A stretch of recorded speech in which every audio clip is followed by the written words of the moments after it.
ایسا مسئلہ ہے، اگر وضو درست نہیں ہوگا تو نماز بھی ہمارے کس کھاتے میں جائے گی، اور لے دے کی عبادت رہی ہمارے پاس نماز نہیں ہے کہ اگر ہم نماز پابندی سے نہیں پڑھیں گے اور اس کو بنا کر اور سجا کر اور مکمل اور کامل نہیں پڑھیں گے تو پھر یہی عبادت ہمارے لیے ہمارے اوپر بڑھتی ہے۔ فرمایا کہ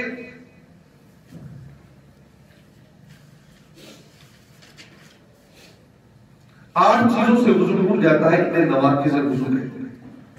پخانا، پیشاب کرنا یا ان دونوں راستوں سے کسی اور چیز کا نکل جاتا ہے، ری یعنی ہوا کا نکل جاتا ہے۔ بھائی یہ تو سب کو پتہ ہے کہ اگر ہم پیشاب کریں یا پخانا کریں یا ہماری ہوا خارج ہو جائے تو پھر تو پکی بات ہے نا وضو ٹوٹ جاتا ہے۔ لیکن کچھ لوگ اس میں تذبذب کا شکار ہے کہ پتہ نہیں ٹوٹتا ہے کہ ٹوٹتا ہے۔ کچھ ایسے لوگوں نے مسائل پوچھے کہ کیسا تھوڑی بہت اگر ہوا نکل جائے تو تھوڑی بہت کبھی وہی حکم ہے جو زیادہ کھاتا ہے۔ بہرحال اگر ان مقامات سے کسی زخم کی وجہ سے، کسی بیماری کی وجہ سے خون نکلتا ہے، کوئی پانی نکلتا ہے، کوئی پیپ نکل جاتی ہے، تب بھی اس کا وضو ٹوٹ جائے گا۔ بدن کے کسی مقام سے خون یا پیپ کا نکل کر بہہ جاتا ہے، ایک تھا کہ آپ کی انگلی پر، ہاتھ پر کہیں تھوڑا سا ایک زخم تھا کسی وقت اور اس کے اوپر وہ خون جمع ہو گیا اور وہ خشک ہو گیا، پھر آپ کا ہاتھ لگا، خارش ہوئی، اس کو آپ نے چھیل دیا، جب چھیلا تو اس میں سے خون کا قطرہ نکل گیا۔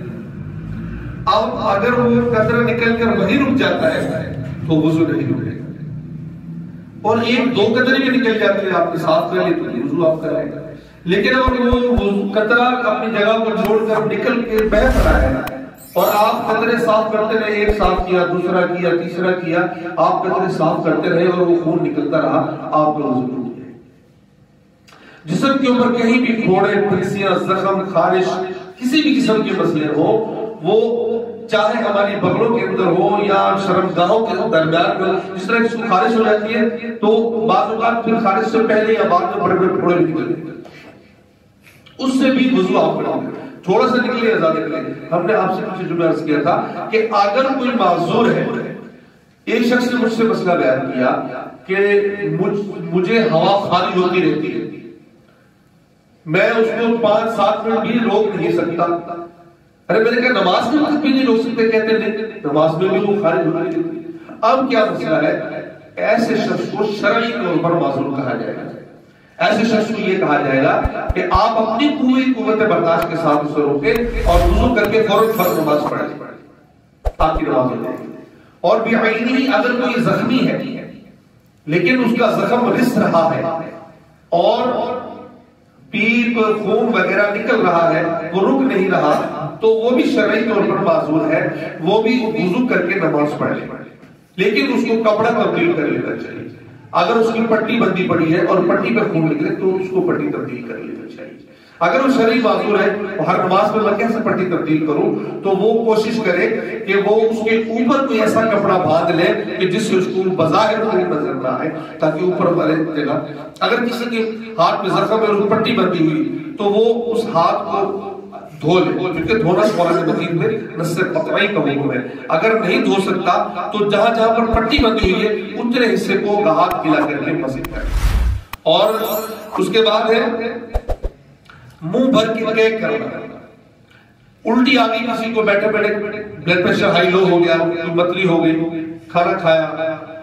کسی وجہ سے الٹی آ گئی، مسجد میں بیٹھا ہے، بیٹھا ہے، تو اس نے الٹی روکنے کی کوشش کی تو وہ الٹی کے پریشر سے جو اس کا منہ بھر گیا، کیونکہ وہ بیٹھا اسی جگہ پہ تھا، وہ